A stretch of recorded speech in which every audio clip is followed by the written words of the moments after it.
সঞ্জীৱ নাৰায়ণহঁত লগ লাগি শ্যামকানু মহন্তহঁত লগ লাগি জুবিন গাৰ্গক মদ খুৱাই বুজাই নষ্ট কৰিলে। এতিয়া আকৌ শুনিছো বোলে নাজানো আকৌ সঁচা মিছা কিমান, কিন্তু এইটো যদি হয়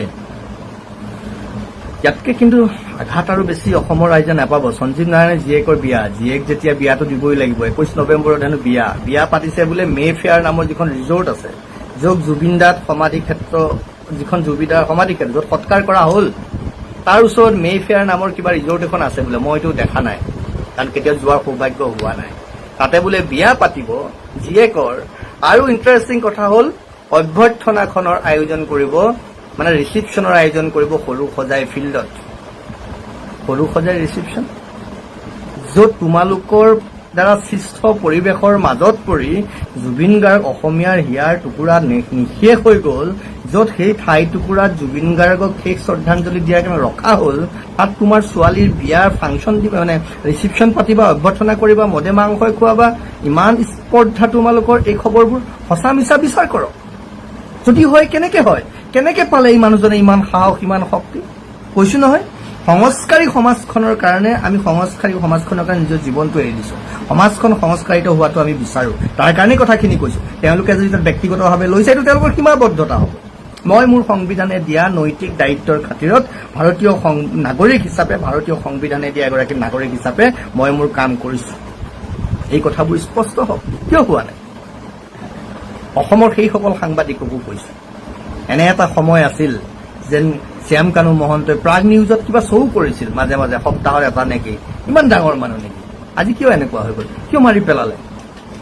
সামাজিক মাধ্যমত এনেকুৱা কিছুমান কথা ক'ব, আৰু এটা কথা কম শেষত, বাকী নকওঁ দিয়ক, আপোনালোকে জানিছেই বুজিছেই। মই জুবিন গাৰ্গৰ অনুৰাগীসকলক হাত জুৰি এটা আহ্বান কৰিব খুজিছো, অসমৰ ৰাইজকো কৰিব খুজিছো, আৰু গৰিমা বৌকো মই পৰম আন্তৰিকতাৰে, কৃতজ্ঞতাৰে, শ্ৰদ্ধা সহকাৰে আহ্বান কৰিব খুজিছো। অসমৰ জ্যেষ্ঠ যোগ্যসকলকে কৈছো, গৰিমা বৌ এটলিষ্ট এটা কেছ আপুনি ফাইল কৰক, এখন এজাহাৰ দিয়ক, নহ'লে অসমৰ জুবিন অনুৰাগী হতাশ হ'ব, অসমৰ জুবিন অনুৰাগী নিৰাশ হ'ব, তেওঁলোকে বিচৰা ফল নাপাব। এইটো মোৰ আপোনাৰ প্ৰতি বিনম্ৰ অনুৰোধ। আপুনি যি হেৰুৱাইছে, আমাতকৈ বেছি হেৰুৱাইছে আমি জানো, তাৰপিছতো আমাৰ তুলনাত আপুনি বহুত হেৰুৱাইছে, আপোনাৰ তুলনাত আমি একো হেৰুওৱা নাই, কিন্তু আমি অসমৰ মান মৰ্যাদাৰ পৰিচয় হেৰুৱাইছো। কৈছো নহয়, অসমৰ জুবিনেই কৈ গ'ল, অসমে কি দিলে ভাৰতক? বোলে চাহ, গড় আৰু জুবিন, চাহ, গড় আৰু জুবিন। আমি সেই জুবিন হেৰুৱালো।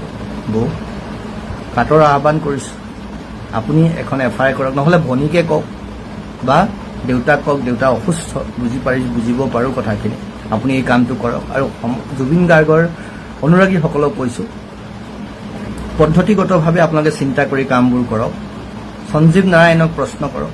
তেওঁলোকৰ নিচিনা ব্যক্তিবিলাকে আমাৰ সমাজখন নষ্ট কৰিছে, আমাৰ সমাজখন, সংস্কাৰিত সমাজখন শেষ কৰিছে। আৰু সেইসকল গায়ক, কলা কৌশলী, শিল্পী, তেওঁলোক কিয় মৌন? তেওঁলোক ইমান বেপেৰুৱা মানসিকতাৰ কিয় হৈছে? প্ৰশ্ন কৰক আপোনালোকে। আমি এখন সংস্কাৰী সমাজ বিচাৰো, সংস্কাৰযুক্ত সমাজ বিচাৰো, কুসংস্কাৰৰ দ্বাৰা পৰিচালিত। মদ খাই মাতাল হোৱা, মদ খাওক, আমাৰ তাত ক'ব লগা নাই, সেইটো ব্যক্তিগত কথা, কিন্তু মদ খাই মাতাল হৈ সামাজিকভাৱে সামাজিক পৰিৱেশ নষ্ট কৰা, আমাৰ সভ্যতা সংস্কৃতি মলিয়ন কৰিবলৈ চেষ্টা কৰা সেইসকল লোকক কিন্তু আমি এৰি দিয়া উচিত নহ'ব। যেনেকৈ নিমন্ত্ৰণ দিছিলে, শ্যামকানু মহন্তই মোকো নিমন্ত্ৰণ দিছিলে যে এই প্ৰগ্ৰামটোত আহিবা নেকি? মই তেতিয়া তাক কৈছিলোঁ যে এটা কথা, মই যদি যাওঁ মই এদিনৰ কাৰণে যাব পাৰিম, কাৰণ মোৰ বেলেগ মিটিং আছে, ডুবাইত যাব লগা আছে, তোমাক মই এদিনৰ কাৰণে যাব পাৰিম, কিন্তু মোৰ কিতাপখন তুমি ৰিলিজ কৰিব দিবা নেকি তাত? মোক সুধিলে কি কিতাপ? মই এই ভূপেন হাজৰিকাৰ যিখন কিতাপ মই উলিয়াইছোঁ, কিতাপৰ কপিটো দিয়া, কিতাপখন দিয়া, যে কিতাপখন তাত দিব পাৰিম নেকি কিতাপখন? সি মোক ক'লে য়েছ দিব পাৰিবা, কাৰণ ইয়াত 5টা ষ্টেটৰ চিফ মিনিষ্টাৰ আহিব, নেশ্যনেল লিডাৰ কি জ্যোতিৰাদিত্য সিন্ধিয়া আহিব, পবিত্ৰ মাৰ্গ্ৰেটা আহিব, সি গোটেইবিলাকৰ নাম দিলে যে চব আহিব। চ' মই এজন অসমীয়াৰ হিচাপত মই ভাবিলোঁ যে এইটো এটা ভাল প্লেটফৰ্ম, য'ত মই ভূপেন দাৰ কিতাপ, কাৰণ এই কিতাপখন ইংৰাজীত লিখা আছে, এই কিতাপখন ভূপেন দাৰ ইংৰাজীত হয়, গতিকে মই ভাবিলোঁ এই কিতাপখন মই তাত যদি চবকে দি দিব পাৰোঁ, কিতাপখন হেৰিৰ কথা গম পাব ভূপেন হাজৰিকাৰ, লগতে ছিংগাপুৰৰ মন্ত্ৰী চন্ত্ৰী থাকিব বুলিও ক'লে মোক। মই মন্ত্ৰী থাকিলে তেওঁকো আমি দিম কিতাপখন, তেওঁ পাই যাব এয়া। সেইখিনি ভাবি পেলাই মই যাম বুলি ক'লোঁ। এতিয়া কথা হ'ল, অভিযোগ ওলালে, কেনেকুৱা অভিযোগ ওলালে যে জুবিন গাৰ্গৰ তাত পাৰ্টি হ'ল, জুবিন গাৰ্গৰ পাৰ্টিত মই তাত আছোঁ। এটা নহয়, মই আপোনালোকক কওঁ, এটা কেছ ৰেজিষ্টাৰ হ'ল মোৰ নামত। কেছ ৰেজিষ্টাৰ হ'ল বঙাইগাঁৱত, কিবা নাৰী বাহিনী, মই নাজানো, কালিহে গম পাইছোঁ মই যে কেছ ৰেজিষ্টাৰ হৈছে, কোনোবা নাৰী বাহিনীয়ে কেছ কৰিছে যে মই 17 তাৰিখে মই আৰু শ্যাম কানু মহন্তই জুবিন গাৰ্গক লৈ পেলাই আমি ছিংগাপুৰ লৈ গৈছোঁ। এতিয়া 17 তাৰিখে যে মই ইয়াত আছোঁ তাৰো প্ৰমাণ আছে বহুত। 18 তাৰিখে মোৰ চিনেমাৰ প্ৰিমিয়াৰ আছিলে, শ্বহীদ প্ৰণামো তোমাৰ চিনেমাৰ প্ৰিমিয়াৰ হৈছিলে আইডু চিনেমা হলত। তাত এক সোপা চিনেমাৰ গোটেই ফ্ৰেটাৰ্নিটিটো আছিলে, আপোনালোকৰ মাজতো মিডিয়াৰ মানুহ নিশ্চয় আছিলে তাত, আপোনালোকেও চাগে তাত আছিলে, বহুত মিডিয়াৰ মানুহ আছিলে, মিডিয়া হাউচ আছিল তাত। মোৰ চিনেমাৰ প্ৰিমিয়াৰ শেষ হ'ল। প্ৰিমিয়াৰ শেষ হোৱাৰ পিছত মই গধূলি তাৰপৰা প্ৰিমিয়াৰৰ পিছত 7:50 মোৰ ফ্লাইট আছিল কলকাতালৈ। 18 তাৰিখে মই কলকাতা গৈছোঁ। এতিয়া এই আপোনালোকক আমি প্ৰেছ মিটত চব মোৰ ticket, boarding pass, immigration, time চব লিখা আছে। কাৰণ বাহিৰততো আৰু এনেই যাব নোৱাৰি, ইমিগ্ৰেশ্যনত ষ্টাম্প মাৰা যায়, ষ্টাম্প মাৰা আছে। গতিকে এইটো বৰ্ডিং পাছ মোৰ, এই বৰ্ডিং পাছো আপোনালোকক দিয়া আছে, এইটো বৰ্ডিং পাছত চব আছে মই কেতিয়া গ'লোঁ। 18 তাৰিখে আমি গৈছোঁ, 19 তাৰিখে ৰাতিপুৱা 6:30 বজাত আমি তাত লেণ্ড কৰিছোঁ ছিংগাপুৰত। মই আৰু মোৰ লগত আছিলে মৃগাংক হাজৰিকা, আমাৰ গেটৱে গ্ৰেণ্ডিয়াৰ হোটেলৰ অ'নাৰ যিজন, তেওঁ আৰু মই দুজনে গৈছোঁ। আৰু আমি তাত অকল সেই মানে একদিনে থকা কথা 19 তাৰিখে, আৰু 20 তাৰিখে আমাৰ টিকেট আছিলে, আমি তাৰ পৰা ডুবাইলৈ গুচি যোৱা কথা। আমি তাত গ'লোঁ, 6:30 গৈ পাইছোঁ, ওলাই মেলি হোটেল পাইছোঁ 9টা বাজি গ'ল। 9টা বজাত হোটেল পোৱাৰ পিছত আমাক হোটেলত ক'লে যে ৰুম নাই। ইয়াত মই আপোনালোকক আকৌ জনাই দিব বিচাৰিছোঁ, নাইদাৰ মোৰ টিকেট শ্যাম কানু মহন্তই দিছে, নৰ মোৰ হোটেল শ্যাম কানু মহন্তই দিছে, নৰ মই ইহঁতৰ হোটেলত আছোঁ য'ত ভেনিউ আছিলে, মই চব নিজৰ হেৰিত গৈছোঁ আৰু আমি বেলেগ হোটেলতে আছোঁ।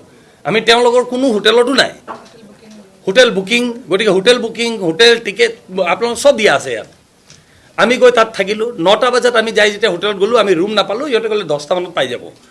10টা মানত আকৌ যেতিয়া ৰুমটো পাইছোঁ, জেনেৰেলি কি হয়, যেতিয়া আমি বাহিৰত বিদেশত যাব আপোনাৰ ফ্লাইটততো টোপনি নধৰে মোৰ তেনেকুৱা, গতিকে খোৱা নহ'ল।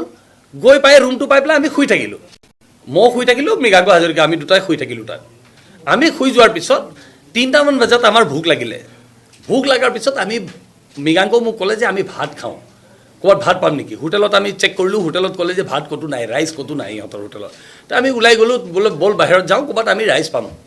বিচাৰি বিচাৰি বিচাৰি ৰাইজৰ দোকান এখন পালোঁ, যে ৰাইচ আৰু কিবা হাৰ্বেল চিকেন তাত আছিলে।